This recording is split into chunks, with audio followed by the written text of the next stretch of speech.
Hello, it's Jenny from A Stamping Journey. I'm a Stampin' Up! Demonstrator in Wollongong, just south of Sydney. Do you need quick little gift bags for a friend or a family member maybe? Something to add little chocolates in, or even a gift card. So these little bags are very simple and will take no time to put together. And this is great timing for Christmas coming up, but you could use them for any occasion. This particular one, I've used the Snowflake Specialty Vellum, but you can use any of your lovely papers.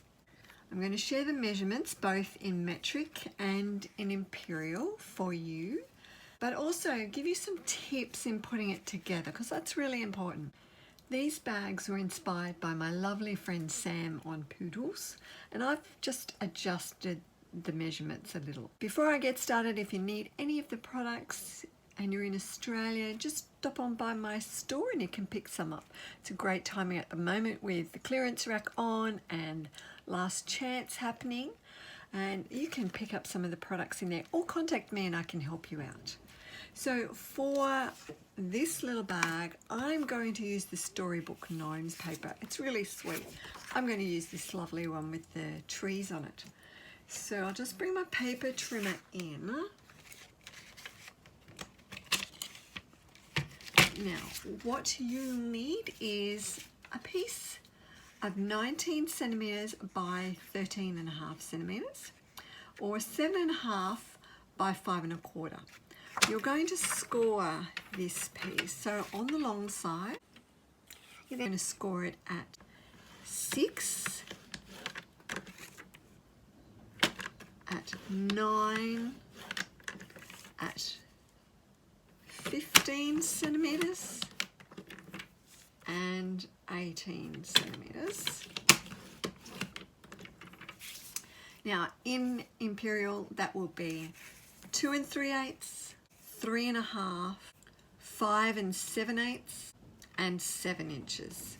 Turn that on the short side, then you're going to score that at 10.5 centimeters.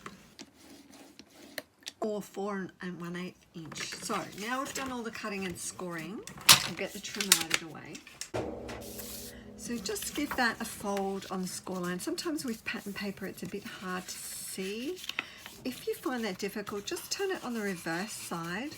The print might not be as big, so you can score it that way and then just bend it back.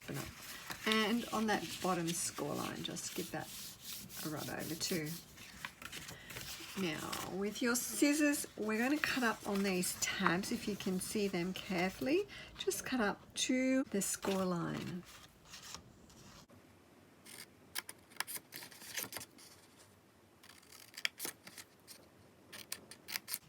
And we don't need that little tab, so we'll just chop that off. Now, sometimes I find if I just angle these tabs to that, it gives it a little bit more crisper fold sitting when they sit together. So just give those a snip in the angle.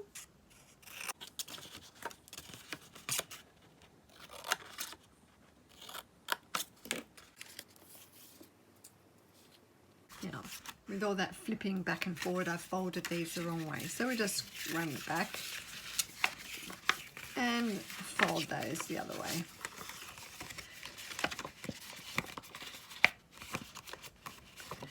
So we want to put your glue onto your adhesive down on this first tab first.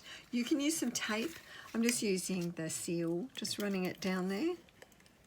With the seal, just give it a little bit of a flick on the end. Fold that into a box shape. Gets a bit sticky. And line it up with that edge.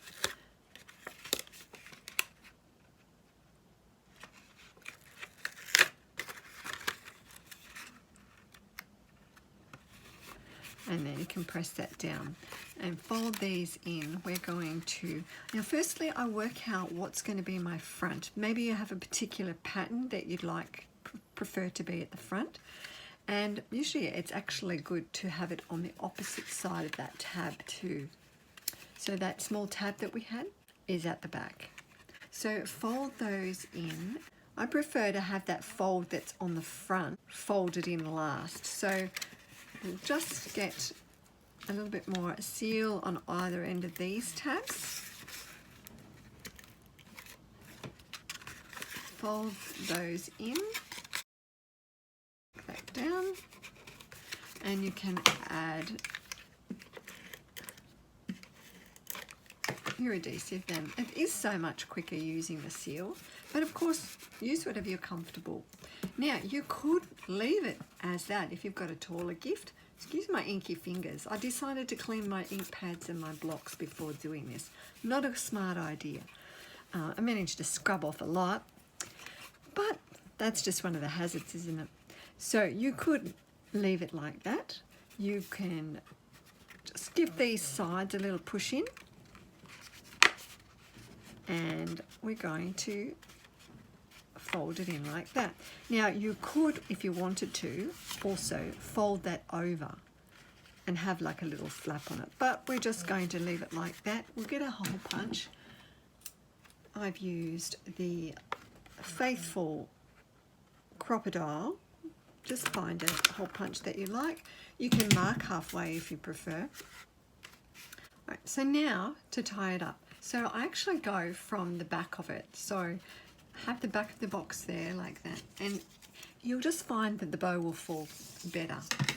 So thread your ribbon through. I'm using the lovely gold shimmer ribbon, I think. It's from the mini catalogue. Unfortunately, it's sold out in Australia anyway. So give yourself plenty of length and bring the roll over that side. All right, so now we're going to tie it. Squeeze those a little together and loop, tie over your ribbon. I'm just going to bit through like that. Now, to actually, don't pull it too tight, you'll tear the holes. Create your loop. You're going to, now a good way to is just see that it's straightened, that it's not twisted at this point. Make your bunny ears, 2 bunny ears. You're going to loop this one on your left over the top of your right. I'm doing that because I'm right-handed, but I'm going to put my left loop over. You can do the opposite, it's okay. Now the crossover, that loop is going to go down through that hole and you're going to pull. And then you'll pull that over the side. This is your front. And you can play then around with your length that you want. Adjust your lengths and just fiddle with it until you're happy with it. Isn't that ribbon so sparkly? It's nice to have some overhanging lengths. So grab your scissors and just trim up a little bit there.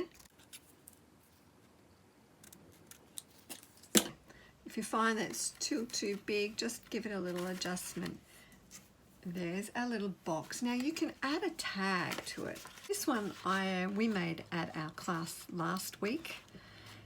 We did some Christmas tags. This one's made with the merriest moments. So you could just thread a little bit of baker's twine through that and attach that onto your bow. If you want to tuck that in before you tie it up, that might be a good thing too, or just loop it through. So we're just going to tie that through and tie that up.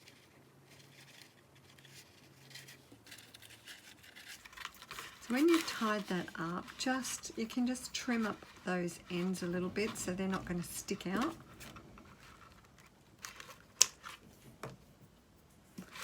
And just slide that underneath your bow so you don't see that end. Just tuck that under there. Probably would make life a lot easier if you tie that on first, wouldn't it? So just adjust your bow now you've been playing around. So there's your little bag filled with chocolates or a gift card or whatever you'd like, and your tag. So let's have a look at our snowflake one as well. See, they're very simple to make. You can make a number of them all at one time, but how special to give for any occasion. So I hope you get to make one of these little bags. So just want to wish you all a happy Christmas. Thank you for following me along on Facebook and YouTube, and I look forward to sharing more projects with you next year. So we will see you again. Have a great day. Bye.